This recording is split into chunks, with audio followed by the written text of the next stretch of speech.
Good evening. Evening. Thank you. Evening. Thank y'all for coming. Ms. Moore? Good evening. Mr. Badura. Here. Mr. Runyon. Here. Mr. Newman. Here. Ms. Plow. Ms. Devine. Mr. Davis. Here. Mayor Benjamin.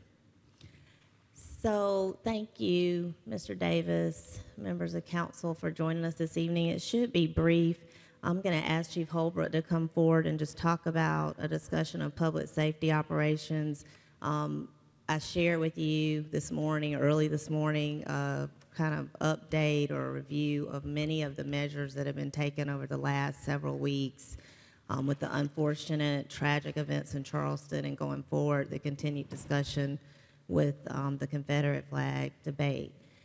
As of early this morning, as we all know, the flag will be brought down, I believe, in a small, brief ceremony tomorrow. And with that said, as I noted in our the memo I shared with you from Chief Holbrook, just based off a lot of intelligence and out of an abundance of caution, the chief has been briefing me steadily during this period of time, and there are some additional measures that we think would be appropriate and certainly worthy of your consideration. And with the escalation of the flag coming down as of this morning's action by the state legislature, we thought that it was prudent to go ahead and bring this to the table for your consideration.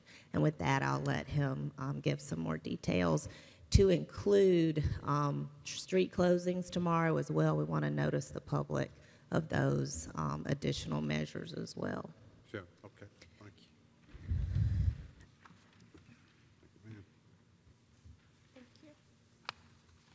you. Good evening. Good evening. Well, as you know, over the last 3 weeks, we've seen some extraordinary events, tragic events, and historical events take place that have directly impacted the city of Columbia and the Columbia Police Department, and how we've responded to assist our partnering agencies with state law enforcement division as well as Department of Public Safety. As we have seen rallies and assemblies occur on State House grounds and the effect that it's had on traffic and pedestrian vehicle traffic in Columbia, and then the other calls for service that have been generated from such a assembly. It caused me to have a discussion with the city manager to consider as we continue to plan forward with some of the debate that was going along with the flag and future events that we know. We have at least 5 events planned within the next week to consider examination of some what I characterize as extraordinary circumstances, ordinances that assist us in providing protection and safety for those that are participating in lawful assembly and in the course of these rallies. And so that's what is before you this evening. Again, we have relied on human sources of intelligence to keep us apprised of groups that may be assembling and exercising their free speech. And we've also relied on investigative techniques that we have at our disposal. And we've also monitored social media very closely. And we've had very good dialogue with organizers of groups that have assembled, and it's been, really a very peaceful, productive process thus far. We know coming up in the near future we have certain groups that have a negative connotation related to them, and that's what we just want to be prepared for. And then we've seen the historic event take place today, and again, I think this positions us to deal with anything that might come our way, and it puts us in a proactive mode as opposed to being reactive. Street closures that we're considering, as you know, over the last few weeks, we have conducted street closures as needed. Typically, if we have an assembly that occurs on State House grounds, especially if it tends to become somewhat chaotic and come out, towards the street, we have found that temporary closures of Gervais Street has an immediate impact on the tenor of the assembly. So that's something we've exercised. What we're doing tomorrow, beginning at 9 a.m. At the latest, we will close Gervais Street between Assembly and Sumter, and Main Street as well, going down to Lady Street. Will allow access on Main Street for local business and folks that have a reason to be, in the various businesses or offices that are affected.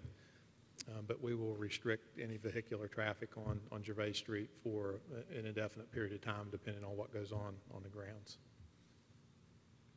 And I'll be glad to answer any questions you might have. Any questions? I know that is a major artery which will impact traffic flow.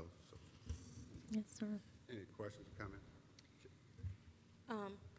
Chief, reading the ordinance, this would be a misdemeanor and punishable by 30 days. Just a question, just in light of, and certainly we would hope that we wouldn't be in a position where we would have a incident, definitely not a major incident, but thinking about what happened a few months back in Texas, and I remember they had some difficulties in the number of people that they had to arrest and having a facility to hold those folks. And so just being forward-thinking and being prepared, have we thought about if we have any major incidents where there's a significant number of arrests, are we able to accommodate that? Yes, ma'am. We have had a number of collaborative briefings with our partnering agencies, and there are a number of contingency plans that have been in place for the last several weeks and will continue to be in place as we move forward. And in DPS, Highway Patrol, Bureau of Protective Services, and SLED, essentially they handle things that occur on State House grounds, and we're responsible for everything in and around the grounds and traffic, and then we assist one another as needed. That has been a seamless process thus far, and part of those plans we have built out addresses arrests and transportation of those that have would be arrested. I'm very proud to report that my observations thus far and the conduct not only on our officers but our state partners has been just exemplary, and the behavior of those that have assembled to rally has been passionate, but is consistent with what I've seen from our citizens of this city. It's just it's been controlled. Everybody has a very passionate opinion, and but all in all, very well behaved. It just makes you proud to be part of this city. But to answer your question, we do have plans to deal with that. But let me also say, this particular ordinance focuses specifically on carrying weapons, which is consistent and in line with what's already in place for State House grounds. It's just extending that. But just like any law, state law, federal law, or city ordinance, we exercise discretion, common sense in enforcing those laws. So, a big part of this would be education through signage and through us educating folks. If someone would arrive at a protest or a rally that would be carrying a weapon that we would identify, we would simply, make it clear what areas you're, prohibited by law for carrying or by this ordinance, and what areas that you are able to exercise your right to carry a weapon. So that was my second question. Had you identified where the 250 feet is all the way around? Yes, and Mr. Davis, if I might, as you are moving into the actual discussion of item 2, if you would allow me to just read it into the record for you as you continue your discussion of ordinance number 2015-066, emergency ordinance for the temporary ban of weapons, and that is all weapons within a 250-foot area surrounding the South Carolina State House grounds. And yes, ma'am, there should be a map attached, and I don't know if that was printed for you all, but there is a map outlining the 250-foot perimeter. We got it. That is the perimeter. Okay. Yes, sir. Chief, I see within the broader perimeter here, off the State House grounds, obviously, we're taking in quite a number of privately owned Yes. Properties. Would that affect the right to lawful carry on those privately held, if those privately held properties allow lawful carry within them?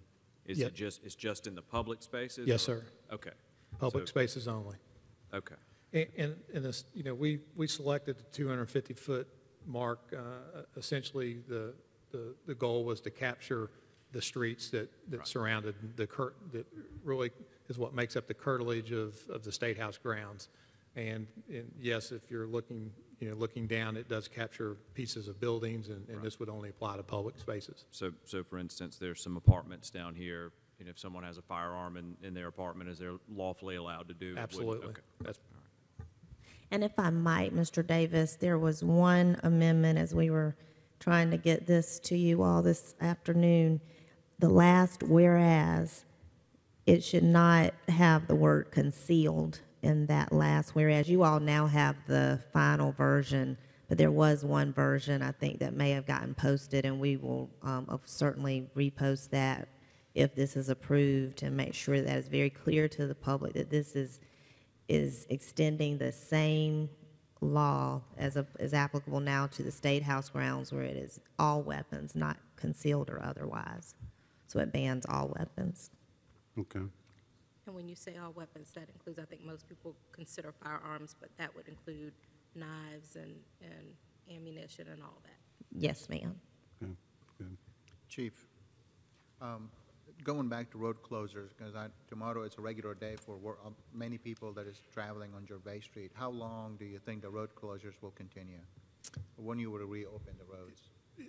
It would be as needed, but we're very sensitive to that, and the minute that we feel we're able to open it back up, we make those adjustments quickly, and that's kind of that's ebbed and flowed, but by and large, the last week and a half specifically, we have not had to exercise any road closures. So, we will, out of precaution, at 9 o'clock in the morning, but as soon as we're able to assess and determine that it's that traffic will not impact the assembly or the ceremony that's going on, we'll open it right back up.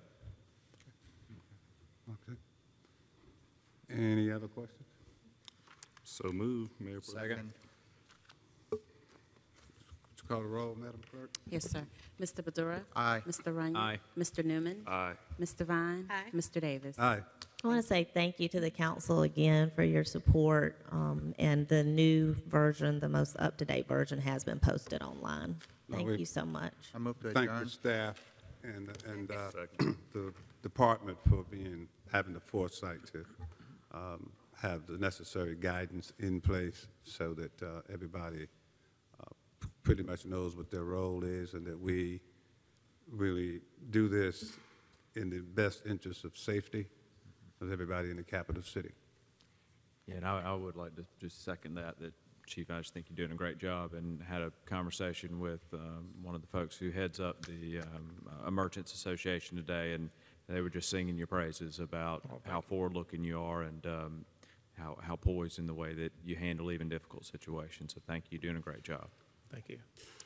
And I was just going to third it, but particularly I think for us, of course, we haven't met in a long time, and we don't sometimes realize how much goes on when we're actually not here. Exactly. And hearing a whole lot. But, I was out at the State House this weekend and saw the chief. And, in addition to all this stuff, extra stuff that we're doing, we've got the regular stuff that they have to attend to. And, we know we've had some incidents within the last week that our officers have had to attend to as well. And so I just thank you for always being very diligent and working with our partners to make sure that the State House and everything that happens there has had the necessary attention, but not ignoring and having any lapse in what we're normally here to do.